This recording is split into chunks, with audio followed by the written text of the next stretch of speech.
"I've decided to start a new chapter without you," Gerald announced, tapping his crystal champagne flute with a silver spoon. His words cut through the wedding reception like a knife, silencing the room of 200 guests instantly. I sat frozen, watching my husband of 35 years smiling down at me from the head table. Behind him, our son Jason and his new bride Vanessa stared in shocked silence.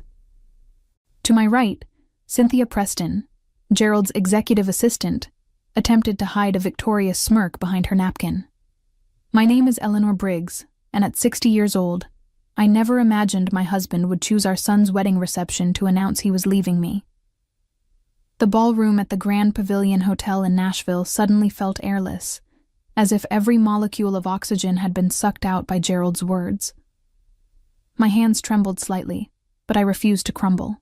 The weight of hundreds of eyes pressed upon me, family, friends, colleagues, all waiting for my reaction, for the inevitable breakdown.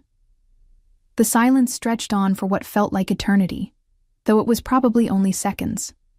With steady hands, I raised my glass, meeting Gerald's eyes directly. "To new beginnings for us both," I said, my voice clear and unwavering. Then I took a careful sip of champagne. A few nervous laughs and whispers rippled through the crowd. Gerald's confident smile faltered slightly. He'd expected tears, screaming perhaps, or a humiliated retreat. My calmness clearly unsettled him. I rose from my chair with deliberate grace, smoothed the silver silk of my mother-of-the-groom dress, and walked over to Gerald's place setting.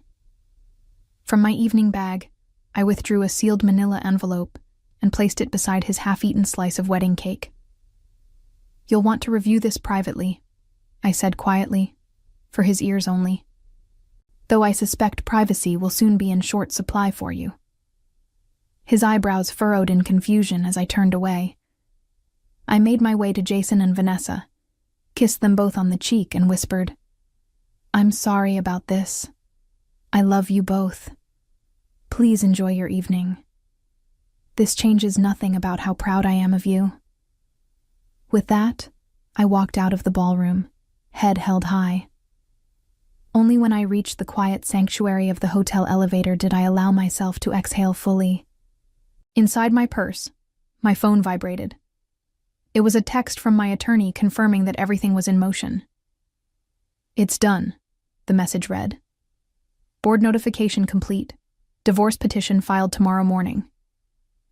As the elevator doors closed, I caught a glimpse of my reflection in the polished brass. I looked different somehow, older perhaps, but also lighter, as if a burden I'd carried for years had finally been set down. I'd spent decades being Gerald Briggs's wife, the elegant, supportive partner who had transformed him from an ambitious middle manager into the CEO of Tarnwood and Vale, one of Tennessee's most prestigious investment firms. I had organized charity events, hosted dinner parties for clients, and cultivated the perfect image of corporate success, all while raising our 2 children and burying my own aspirations. In the beginning, we truly were partners. We'd met at university, he studying business while I pursued art history. We had dreams of building a life where both our careers would flourish. But one opportunity after another pulled us toward his path, and somewhere along the way, my dreams became footnotes to his success story. "Just until Jason starts school," Gerald would say. "Just until this promotion comes through. Just until we're more established." The temporary sacrifices became permanent, and I found myself transformed into the perfect corporate wife.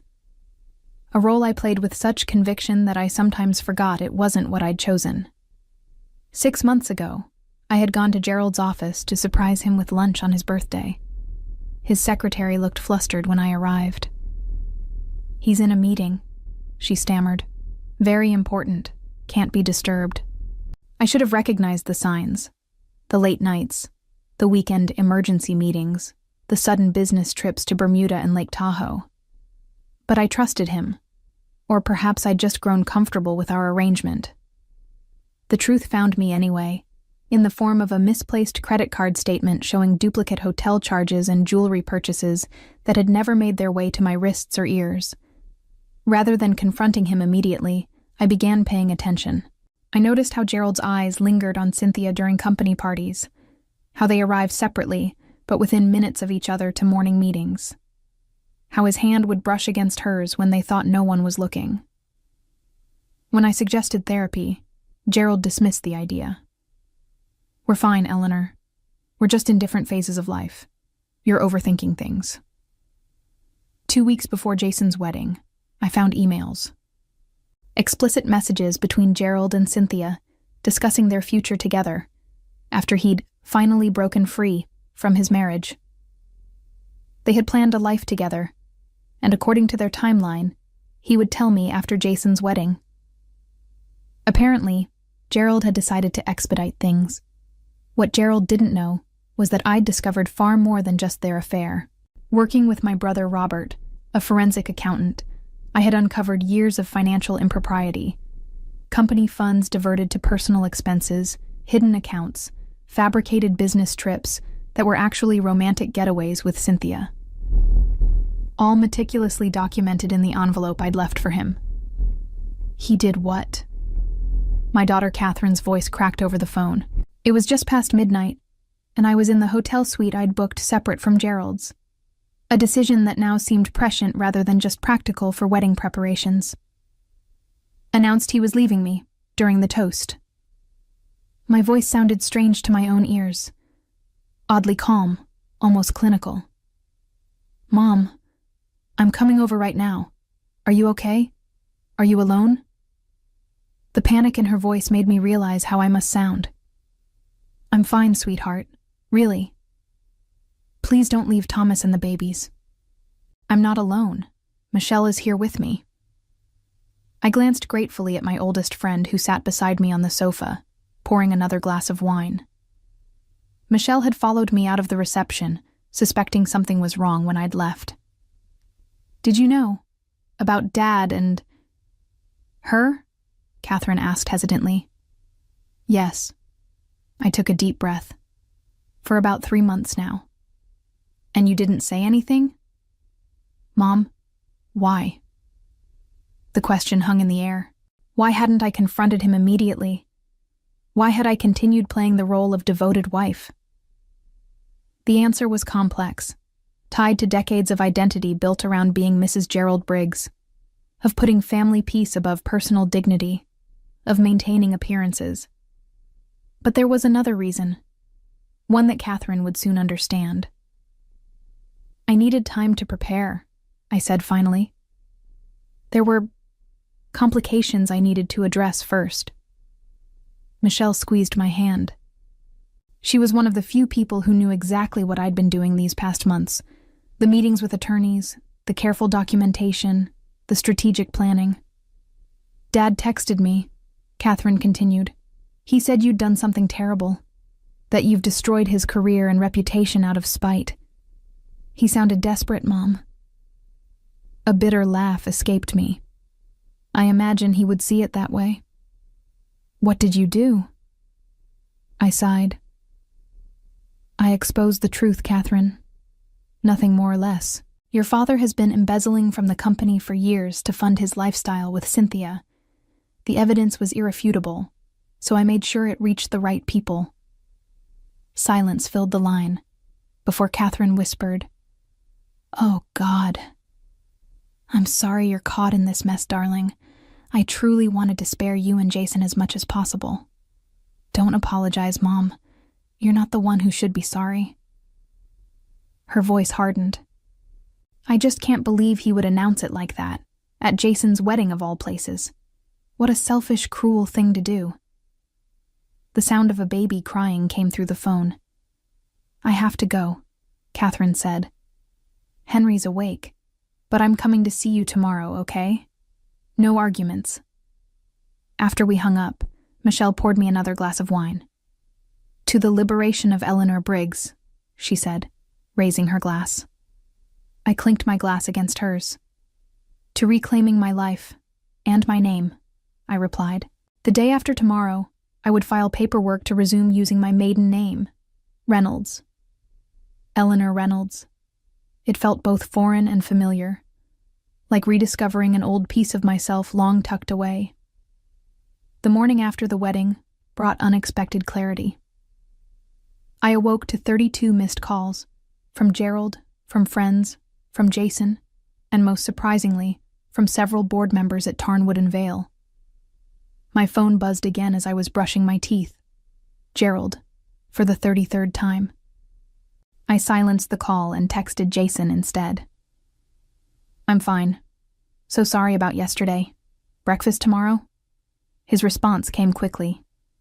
"Dad's freaking out. What was in that envelope?" "The truth," I replied simply. "Tell him to call his attorney instead of me." I had barely set my phone down when the hotel room phone rang. The front desk informed me that Gerald was in the lobby, demanding to come up. "I'm afraid that won't be possible," I told the clerk. "Please inform Mr. Briggs that any communication should go through our respective attorneys." Michelle emerged from the guest bedroom, looking sleep-rumpled but determined. "What's the plan for today?" I smiled, surprising myself with how genuine it felt. "First, breakfast. Then I'm meeting with my attorney at 11 a.m. to finalize the restraining order. After that, I'm viewing apartments." "Restraining order?" Michelle raised her eyebrows. "A precaution. Gerald has a temper, especially when cornered." I didn't elaborate on the times I'd hidden bruises under long sleeves after particularly heated arguments, another secret I'd kept to maintain our perfect facade. We were halfway through breakfast when my phone rang again. This time, it was Olivia Jenkins, the chairwoman of Tarnwood and Vale's board of directors. "Eleanor, we need to talk," she said without preamble. "The board has called an emergency meeting for this afternoon. The allegations against Gerald are, well, frankly, they're explosive. We're bringing in outside auditors, but what we've seen already is deeply concerning." "I understand," I replied. "Thank you for the update." "There's something else," Olivia continued, her voice softening. "I owe you an apology. There were rumors about Gerald and Cynthia Preston that reached board level. We should have investigated more thoroughly." A chill ran through me. How long have these rumors been circulating? "Almost a year," she admitted. "But Gerald assured us it was nothing, and we took him at his word. I'm truly sorry, Eleanor." A year. The timeline hit me like a physical blow. I thought back to the company Christmas party last December, how the conversation had awkwardly halted when I approached groups of executives, how wives I'd known for decades suddenly seemed unable to look me in the eye. They had all known, or at least suspected, while I remained oblivious. After the call ended, Michelle studied my face. "Are you okay?" "No," I admitted, "but I will be." Later that morning, as we prepared to leave for my attorney's office, my phone chimed with a text from a number I didn't recognize. "You've made a terrible mistake. This isn't over. C. Cynthia." I showed the message to Michelle, who frowned. "You should show this to your attorney. It could be interpreted as a threat." I nodded, forwarding the message to my lawyer. As we stepped into the elevator, my phone rang again. This time it was Catherine. "Mom, I just saw Dad," she said, her voice shaking. "He's saying crazy things. That you planted false evidence, that you've been planning to ruin him for years. He says he's going to contest everything." "Of course he is," I replied calmly. "Let him try." "He said something else too," Catherine continued hesitantly. "About someone named Victor Salazar. He claims you've been working with him to set Dad up." "Who is that, Mom?" The name landed like a thunderbolt.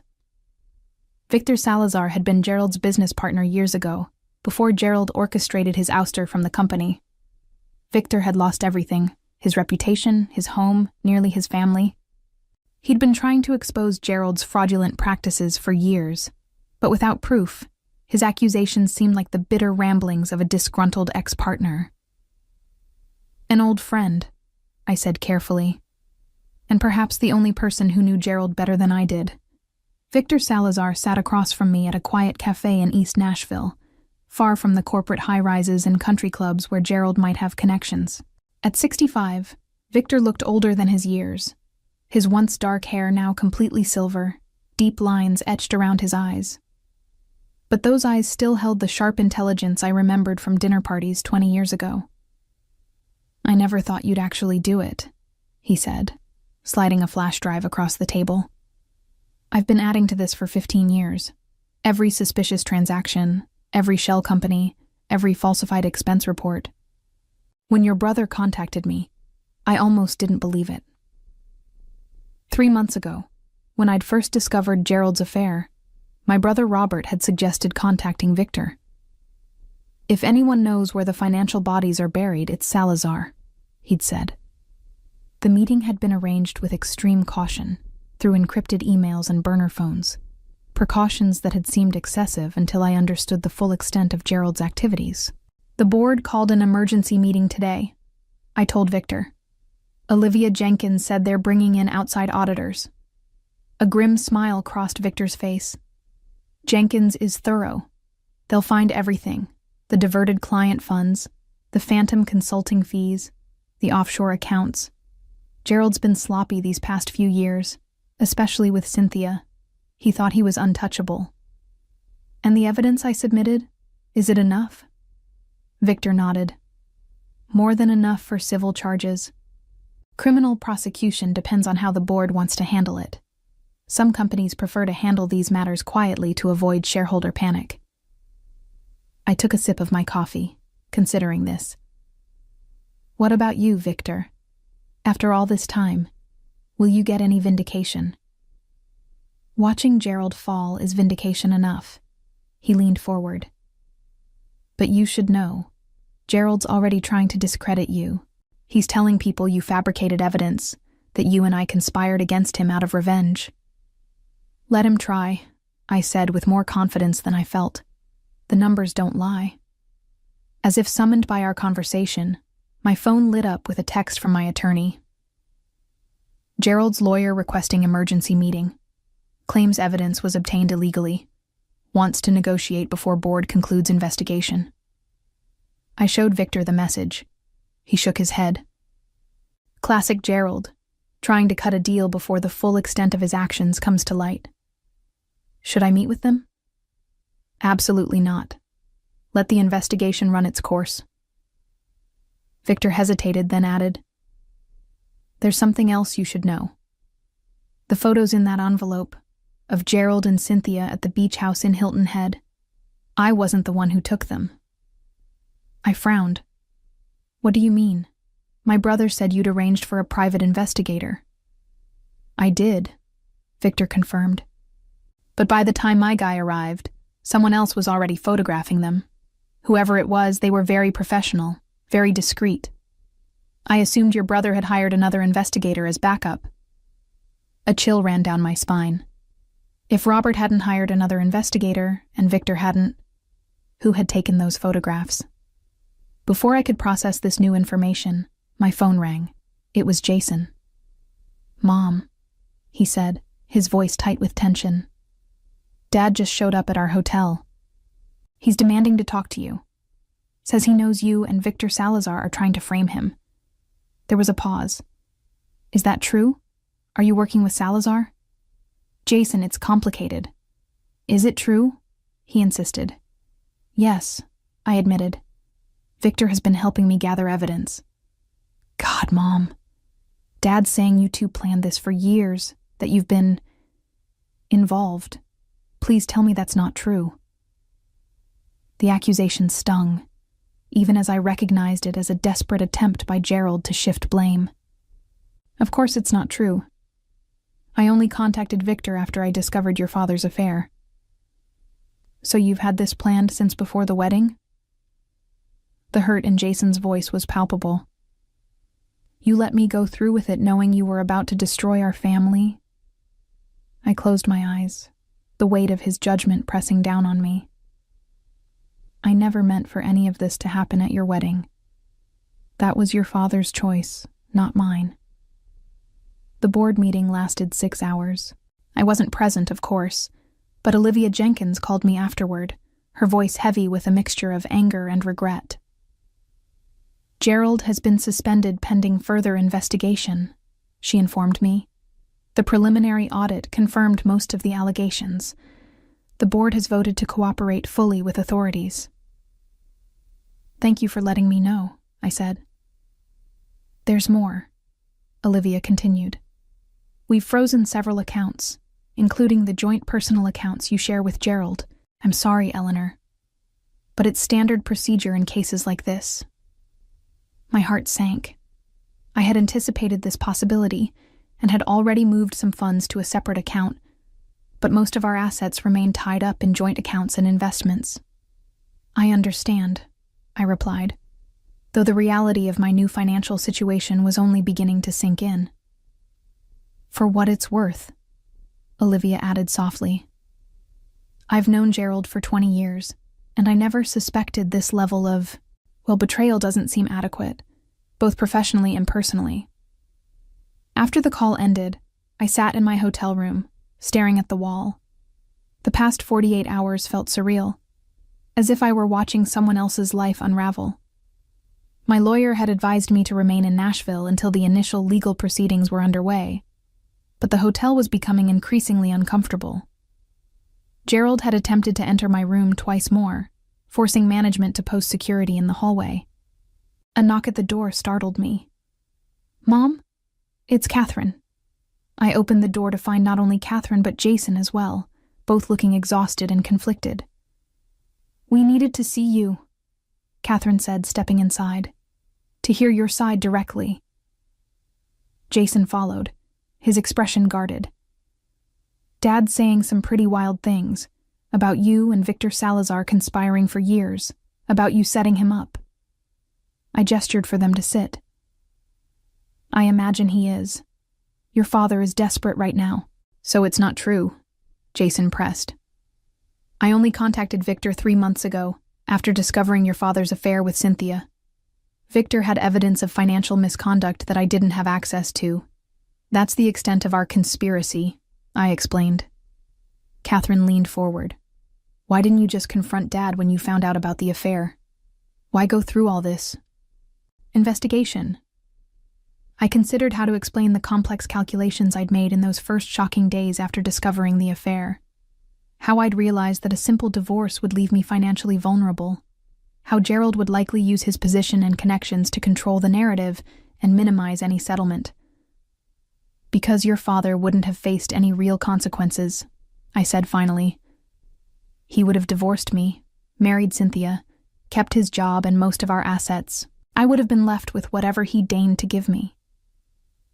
I paused, meeting their eyes. After 35 years of supporting his career at the expense of my own, after raising his children and building his social network, I deserved better than to be discarded so easily. Jason rubbed his temples. "I get that, Mom, I do. But this, what you've done, it's going to destroy him. His career is over. He might face criminal charges. Those are the consequences of his actions, not mine," I replied firmly. "I didn't create fake evidence. I simply exposed what he was actually doing." Catherine reached for my hand. "The timing, though, during our wedding toast, that was cruel, Mom." "That was your father's decision, not mine," I reminded them. "My plan was to file for divorce quietly after you returned from your honeymoon. Gerald chose that moment to humiliate me publicly. I simply had my response ready." Jason sighed heavily. "This is such a mess. Vanessa and I haven't even opened our wedding gifts yet, and our parents are at war." "I'm truly sorry about that," I said, and meant it. "None of this is what I wanted for your wedding day." "Dad wants to meet with you," Catherine said suddenly, "to try and work things out privately before it goes any further." I shook my head. "There's nothing to work out. Everything is already in motion." "Please, Mom," Jason pleaded. "Just one meeting. For us." I looked at my children's troubled faces and felt my resolve weaken slightly. "One meeting," I conceded. But only with lawyers present. The conference room at my attorney's office felt sterile and tense. Gerald sat across the table, looking haggard. His usually impeccable appearance now rumpled, dark circles under his eyes. Beside him sat his lawyer, a sharp-featured man named Howard Blackwell, known for representing Nashville's elite in their most unsavory moments. "Thank you for agreeing to meet, Eleanor," Gerald began, his voice lacking its usual confidence. "I think we can resolve this situation without further damage to our family." "I'm listening," I replied coolly. Blackwell cleared his throat. "My client is prepared to offer a generous settlement, the house in Nashville, half of all legitimate assets, and spousal support. In exchange, Mrs. Briggs would agree to withdraw the evidence she submitted to Tarnwood and Vale's board and sign an NDA regarding both the alleged financial improprieties and the personal indiscretions." My attorney, Diana Winters, scoffed audibly. "My client doesn't control the board's investigation, which is already well underway. The evidence has been submitted and verified by independent auditors. You can't put that genie back in the bottle." Gerald leaned forward, desperation evident in his voice.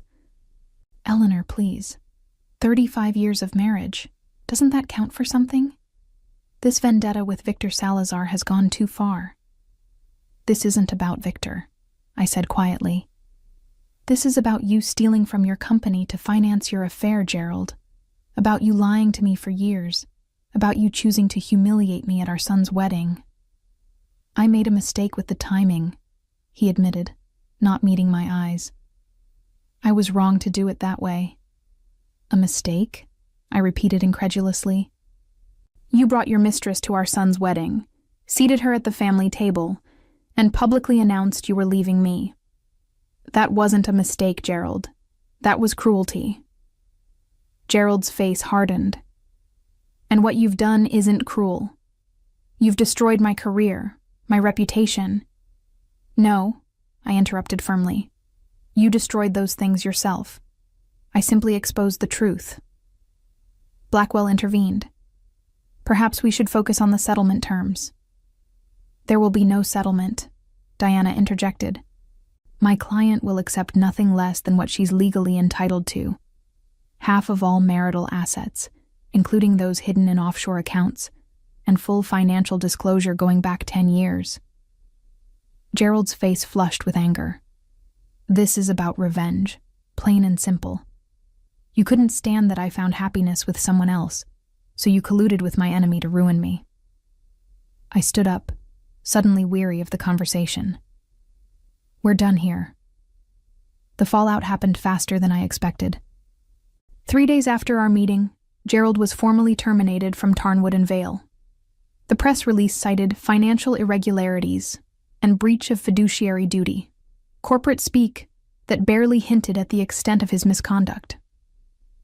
By the end of the week, the FBI had opened an investigation into possible wire fraud and tax evasion.